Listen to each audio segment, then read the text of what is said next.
apa kabar semuanya? Oke, kalian mungkin bertanya-tanya kami di sini mau ngapain gitu ya. Ini adalah siaran perdana Maria 2 Podcast dengan nama Suara Marduta Podcast.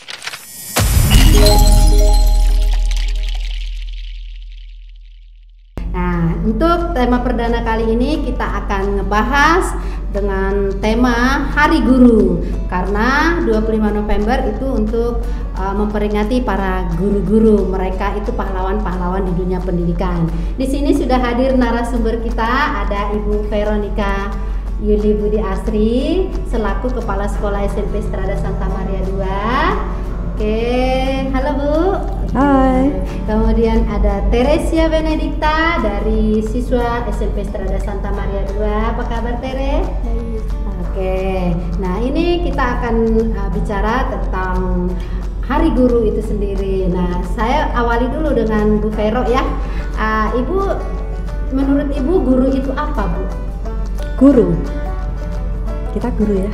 Iya, saya guru juga kali ya. Iya. Iya ya. Guru itu suatu profesi, ya.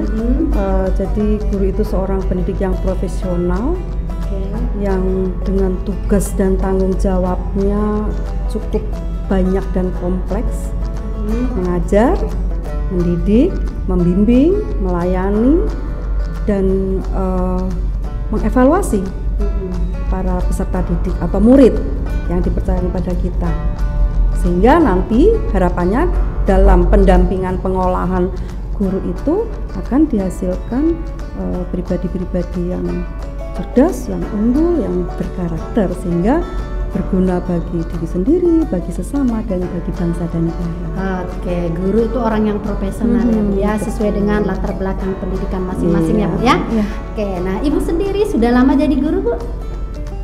Berapa tahun ya? Berapa Dari tahun? tahun 90. Saya mengajar pertama saya kali. Baru lahir Bu. Masih muda sekali. Bahkan saya belum lahir ya. Tahun 90 saya hijrah ke Tangerang, langsung bergabung dengan perkumpulan Strada. Jadi sudah 30 tahun dan saya sungguh-sungguh sudah sangat jatuh cinta sekali dengan profesi ini. Udah menikmati banget ya Bu ya jadi guru ya. Betul. Udah kalau nggak menikmati ya nggak mungkin jadi guru ya Bu ya. Karena jadi guru itu panggilannya berat ya Bu ya. Nah sekarang di masa pandemi kita tahu ya Bu ya, pandemi sekarang guru harus tetap mengambil perannya sebagai seorang pendidik. Nah menurut Ibu bagaimana peranan seorang pendidik di masa pandemi ini Bu? Iya. Kilas balik sebentar, sesaat saja ya.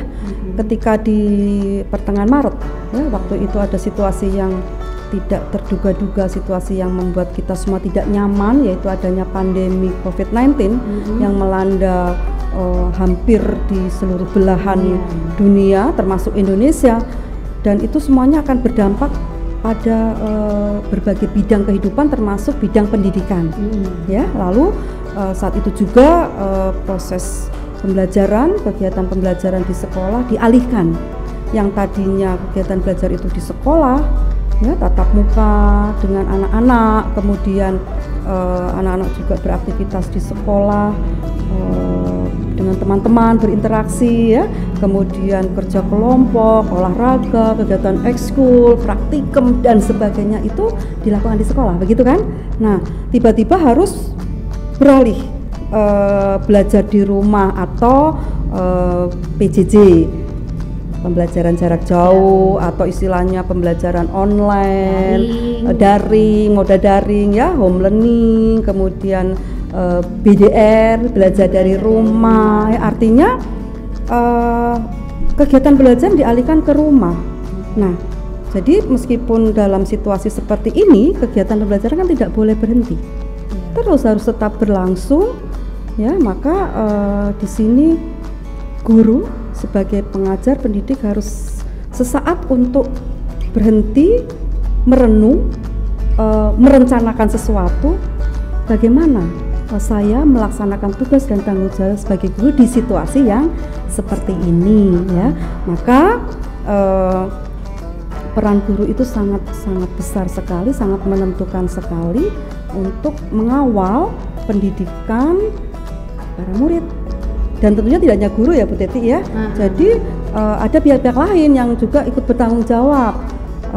Tentunya dari siswa sendiri ya, itu ya betul, lalu orang tua itu. Nah, bagaimana guru itu bisa mendampingi mereka, perannya seperti apa ya, tetap melaksanakan pembelajaran dengan lebih ya, jadi harus menyesuaikan dengan perubahan, itu harus melek teknologi ya, harus banyak berinovasi, harus kreatif, kemudian juga harus mencari strategi-strategi metode belajar yang menyenangkan sehingga nanti pembelajarannya menjadi bermakna gitu. Nah, kemudian kira-kira nih selama masa pandemi ini apakah para guru tetap ambil andil dalam hal pembinaan karakter, Bu?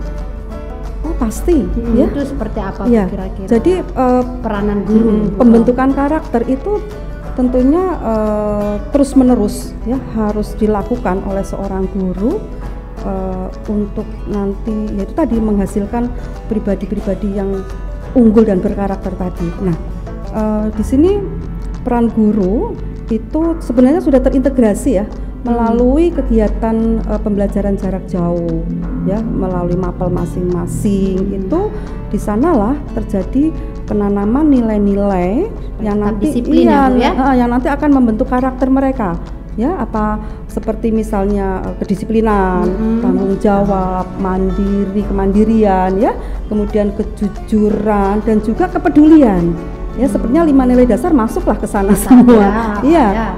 Jadi juga melalui kegiatan-kegiatan sekolah yang didampingi oleh Bapak Ibu guru itu penanaman nilai-nilai untuk ke pembentukan karakter itu akan terjadi. Oke, nah ngomong-ngomong nih, kenapa Ibu jadi guru nih? Apakah cita-cita dari kecil atau gimana, Bu? Nggak ada profesi lain yang Ibu cita-citakan dari dulu? Kenapa harus guru, Bu? Begitu ya. Yang pertama mungkin ini hanya analisa pribadi ya. Jadi mungkin karena memang ada darah seorang pendidik mengalir di dalam tubuh saya. Ibu jadi, guru ya, mamanya Bapak ibu saya itu seorang pendidik.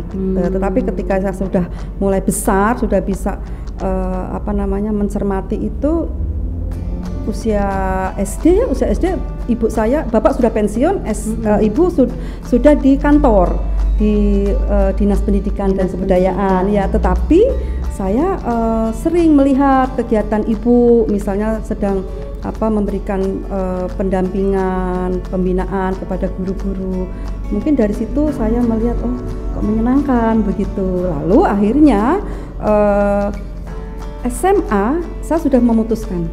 Saya nanti setelah SMA saya akan meneruskan ke perguruan tinggi yang FKIP ya waktu itu, FKIP, lalu sudah dijalani dan akhirnya di tahun 90 saya bersyukur bisa bergabung dengan Perkumpulan Strada sampai saat ini. Ya, dilihat dari lamanya Ibu ngajar ya, pastinya alumni-alumni yang sudah Ibu ajari 30 tahun yang lalu itu sudah punya anak sekarang ya.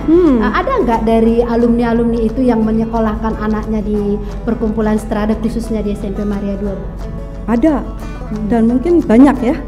Baru kemarin sore ada alumni Maria 2 datang ke sini dan kebetulan bertemu langsung dengan saya, cerita, Bu saya murid Ibu loh, lulus tahun sekian-sekian, mau mendaftarkan anak saya ke Maria 2. Oh baguslah. Saya sambut dengan kedua tangan terbuka. Jadi terus ada jalinan kerjasama antara alumni dengan SMP Santa Maria 2 begitu. Jadi dulu mamanya murid Ibu, sekarang anaknya gitu ya. Iya, mungkin mereka cucunya. Udah jadi apa, cucunya. Mereka udah jadi apa, Ibu masih tetap jadi guru ya. Iya, tapi itulah kita memang tetap jadi guru selamanya, ya kan? Betul, sampai nanti saya pensiun pun tetap menjadi guru, tetapi dari dasar hati, dari lubuk hati yang paling dalam, kebanggaan seorang guru itu adalah ketika melihat murid kita yang dulu kita dampingi, kita didik, kita ajar ya dari usia berapa sekarang sudah menjadi orang-orang yang hebat dan luar biasa. Itu itu yang sangat membanggakan bagi kita seorang guru. Setuju Bu Teti? Setuju Bu, sama seperti yang ada di depan kita nih Tere nih. Sekarang masih SMP, mungkin 10 atau 15 tahun lagi sudah jadi pejabat ya, dan kami tetap jadi guru. Tiba-tiba Tere datang ke lain anaknya di Maria 2 ya, sudah datang udah jadi pejabat. Oh saya jadi pejabat, dan kita masih tetap jadi guru ya Bu ya. Tidak harus jadi pejabat Bu Teti. Jadi apa Bu? Tidak harus jadi pejabat, artinya jadi orang yang berguna bagi iya masyarakat. betul itu. Jadi apapun profesinya, tapi itu berguna bagi orang banyak itu. Iya, Harapan sih sukses buat dirinya sendiri, buat keluarga dan negara ya. Nah sekarang kita tanya Tere nih, gimana proses belajar PJJ di SMP Strada Santa Maria 2 menurut kamu? Prosesnya lancar kalau saya, jadi setiap pagi udah ada absennya, kami absen, terus diberi tugas atau kalau nggak tugas pembahasan, misalkan Zoom, ya lewat pembahasan lewat Zoom, mengerjakan tugas, misalkan udah gitu aja. Oh gitu.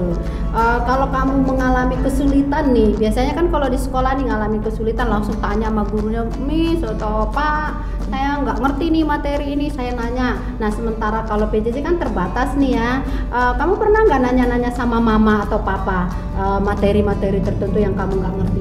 Jarang, agak jarang. Karena mama sibuk ya.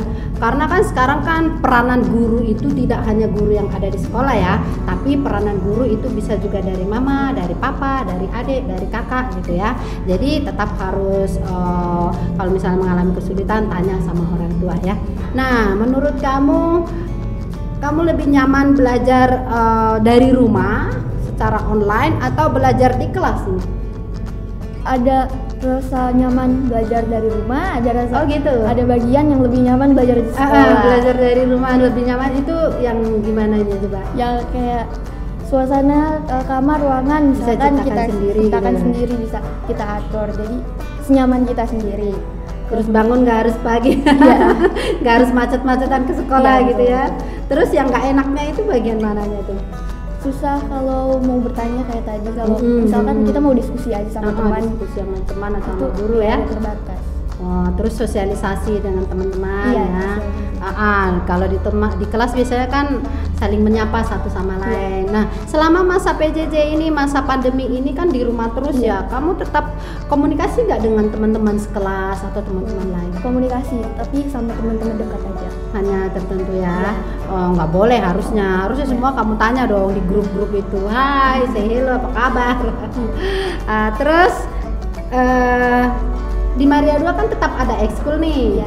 Nah selama kalau sekolah seperti biasa ekskulnya tuh kan ada banyak. Cuma selama PJJ ini kan terbatas ya. Ada ekskul wajibnya itu pramuka, terus bina iman untuk yang Katolik, terus ada science club, terus ada English math club. Nah ekskul apa yang diikuti oleh Tere selama PJJ ini? Science club. Boleh cerita sedikit tentang ekskul science club selama PJJ di Maria 2? Selama PJJ ini pertama kali kita mulai ekskul, kita udah diberikan daftar untuk praktikumnya. Jadi terus bagaimana kita mengatur apa yang mau kita praktekkan saat itu. Kemudian diberi penjelasan bahwa ini harus dibuat laporannya seperti ini, dan setelah itu kita kerjakan. Gitu, jadi tetap eksperimen ya, tetap praktik di rumah ya. Oke, bagus lah ya. Jadi walaupun tetap belajar dari rumah, tetap harus semangat ya. Jadi nggak ada alasan tidak berprestasi, nggak ada alasan malas belajar. Nah untuk teman-teman kamu nih yang katanya bosan PJJ, tapi yang anehnya nggak bosan main game, nggak bosan online, bosan online tapi nggak bosan main game, itu gimana menurut kamu? Bisa kasih sedikit pandangan ke teman-teman yang katanya bosan PJJ ini? Sebenarnya kan PJJ ini kan untuk sebagai sekolah kita sekolah melalui PJJ ini kan. Jadi walaupun kita konsepnya belajarnya dari rumah, tetap aja gitu kita sekolah. Jadi kita harus bisa bagi waktu kita untuk sekolah, belajar, dan waktu kita untuk bermain game. Jadi tetap seperti sekolah biasa offline gitu. artinya belajar dari rumah bisa explore di Google ya. Sementara kalau belajar dari sekolah kan HP ditahan ya. Kita explore-nya ke guru sama teman-teman. Kalau dari rumah explore ke dunia maya sebenarnya lebih luas gitu ya. Ada nggak pesan dan kesan kamu untuk teman-teman supaya tetap semangat kayak kamu, tetap berprestasi selama PJJ ini? Ya. Jadi selain kita mempelajari hal-hal yang dari sekolah, materi-materi dari sekolah, kita juga bisa belajar hal yang kita senangi. Misalkan kita suka dengan suatu materi, kita bisa memperdalam materi tersebut. Jadi itu bisa menjadi bakat kita sendiri. Oh gitu, bagus ya. Nah, bagaimana dengan olahraga? Apakah di rumah Tere tetap olahraga? Gimana? Misalnya jogging, main sepeda, keliling komplek? Enggak, yang di dalam rumah aja. Di rumah gitu ya, lari dari depan, kamar, dapur, teras gitu ya. Kalau di sekolah kan lantai 1, lantai 2 kamu lari-lari keliling lapangan. Kan ada jam kebiasaan senam. Oh, tetap ada kebiasaan senam ya. Paling tidak seminggu sekali senam ya kan.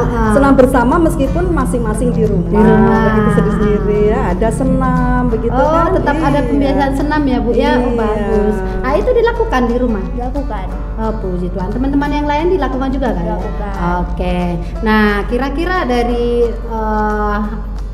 yang kita bahas hari ini, ada nggak Bu Vera pesan dan kesan untuk anak-anak murid supaya tetap semangat di masa PJJ ini? Kasih dulu Bu semangatnya, supportnya. Oke, baik Bu Ted. Untuk anak-anak semua yang sangat kami cintai, ya, kita tidak bisa berjumpa secara langsung, tetapi kita tetap menjalin komunikasi. Ya, kalian terus harus tetap belajar di rumah sampai batas waktu yang kita memang belum tahu. Nah, yang pertama, kalian harus tetap bersyukur meskipun mungkin situasi ini tidak nyaman. Ya, kalian harus belajar sendiri, harus dengan tanggung jawab yang lebih besar mungkin ya. Kemudian juga harus mandiri. Kalian lakukan itu, tetapi kalian bersyukur karena apa? Disitulah kalian akan mendapatkan hal-hal yang menempa kalian, membentuk pribadi kalian menjadi lebih tangguh dan lebih unggul, lebih disiplin, lebih bertanggung jawab, lebih mandiri, peduli dan jujur. Itu. Lalu situasi apapun mungkin tidak nyaman bagi kita semua, kita harus tetap senang, tetap enjoy, tetap sukacita dan tetap semangat. Ya, jangan mengendorkan semangat kalian untuk tidak belajar, untuk bermalas-malasan. Oke, dan mungkin di masa sekarang inilah Bu ya, supaya lebih mendekatkan diri dengan keluarga ya. Betul. Dengan papa, mama, kakak, adik, lebih menjalin lah kekompakan antara papa dan anak dan semua anggota keluarga lainnya. Tidak lagi saling acuh karena ya bergelut di situ aja kan yang dilihat, pagi mama, siang papa gitu ya. Jadi supaya tetap solid ya anak dengan orang tua. Oke, nah untuk pembahasan kali ini sampai di sini dulu tema kita hari ini dengan Hari Guru. Tadi teman-teman sudah dengar ya, tetap semangat walaupun dari rumah, tetap berprestasi, jangan bosan, jangan malas karena semuanya ini nggak ada yang menginginkan situasi seperti ini ya. Kita semua tetap berharap supaya pandemi ini cepat berlalu supaya kita bisa kumpul kembali di sekolah ya. Oke, terima kasih Bu Vero sudah jadi narasumber, Teresia Benedikta. Terima kasih sudah hadir dan menjadi narasumber di podcast Maria 2. Oke teman-teman, demikianlah acara kali ini dan jangan lupa kepoin untuk podcast Maria 2 next time. Oke, salam pembelajar, salam AMDG.